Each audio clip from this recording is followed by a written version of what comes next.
Hi everyone! So Ready or Not came out a little while ago, and first of all, I loved it, and second of all, it was 100% a metaphor for class warfare. Who wants to play a game? Like, no question. But I'm not just gonna tell you that. I got evidence. So I'm gonna run through everything in order. Spoilers. Obviously. Okay, so there are some choice one-liners that are pretty obvious in the movie. So there's no way for me to win, right? It's true what they say, the rich really are different. Fucking rich people! But there's also stuff in the story. There's a lot of small things that hint at what's to come in the lead up to the game. Grace was raised in foster care, which is about as far from the dynastic wealth that she's marrying into as it gets. She's perplexed by the unnecessary extravagance in her husband-to-be's childhood home, the music room specifically in this case. And of course, the Ladomas family makes it very clear from the start that they don't believe Grace is one of them. So as the family sits down in their Satan room, the nanny maid is reading what looks and sounds to be the Bible to the two boys. But I knew it wasn't the Bible. It couldn't be. I couldn't quite place it. It sounded so familiar, but I just wasn't sure. And then on later viewings, I realized that she was reading Paradise Lost. In the movie, you hear her say, "And in my choice, to reign is worth ambition." Which, it sounds like a nice little snippet. It sounds like you should be ambitious. Nothing wrong with that. But that's not the full sentence. It's just part of it. The full sentence is, "Here we may reign secure, and in my choice, to reign is worth ambition, though in hell.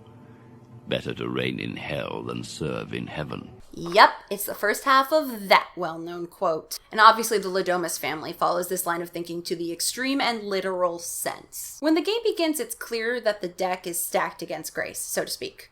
You can hide anywhere. We then try to find you. So there's no way for me to win, right? However, her initial instinct to hide in the dumbwaiter You scurry off into the darkness, hurry on behind. is actually kind of a great move. The Ladomas family at no point checks the dumbwaiter. They don't check the servants' corridors. They stay in the spaces that they deem are meant for them, the upper class, and they at no point venture into the lower class's spaces. Of course, the dumbwaiter does come into play later dramatically. She's over here!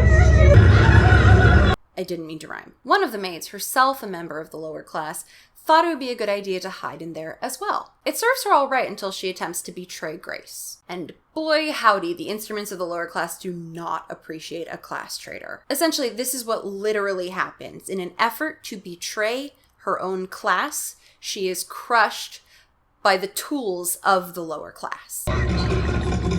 The second servant girl who dies is also killed when she's trying to betray Grace. Mr. Ladomas, I just saw her running. Oh yeah, speaking of class traitors, this brings us to Stevens, the head of staff or butler or whatever it's called. I don't know, I'm not fancy. He does the absolute most to deliver Grace to his evil overlords, and very loudly whistles and then sings Tchaikovsky's 1812 overture while doing so. Pretty much the whole time. So that feels pretty symbolic, right? That's not just in there accidentally. Yeah, all the music in this movie is symbolic. Now, the 1812 overture was initially composed as a celebration of Russia's victory in the Napoleonic Wars. So why is Stevens so obsessed with it? Well, first of all, it's a bop, a real jam. Second of all, I think it's important to consider the way the meaning of the song has shifted in its popular usage in modern America, where this story takes place.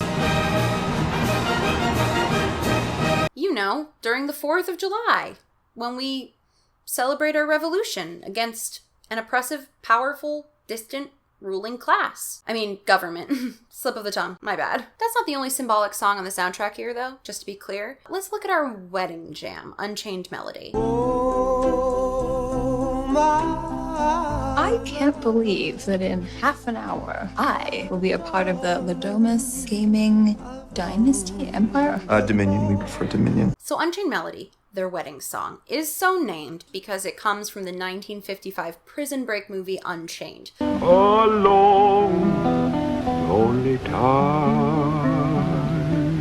In which a man breaks out of prison, makes it all the way to the prison wall, and then changes his mind and turns back. Now, whose art does that sound like? Who could it be? Dominion, we prefer Dominion. Yeah, it's Alex. Alex has the opportunity to escape from his family's clutches. Please try to bring him back into the fold. Grace, so named because she's his literal saving grace, is his one shot at freedom. He makes it all the way to the wall.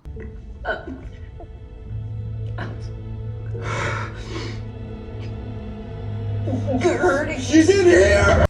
And turns back at the last second. Oh yeah, also, speaking of escapes, like fences and walls and stuff, Grace is wounded during 2 key moments in the movie.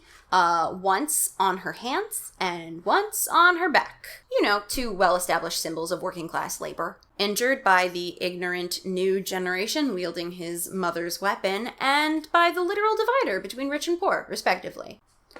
I mean, I'm sure that's all just a coincidence, though. It's just the simple story of a poor young woman defeating an impossibly wealthy cult at their own game, in their own house, and then ultimately burning it and everything they've worked for to the ground. All I'm saying is the revolution is coming and we all need to be ready and prepared for what's to come.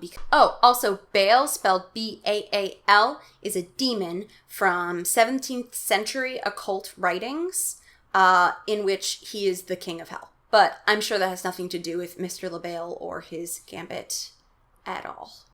Oh, my love, my darling, I've hungered for your touch a long, lonely time. Time goes by so slowly. It's just this simple story.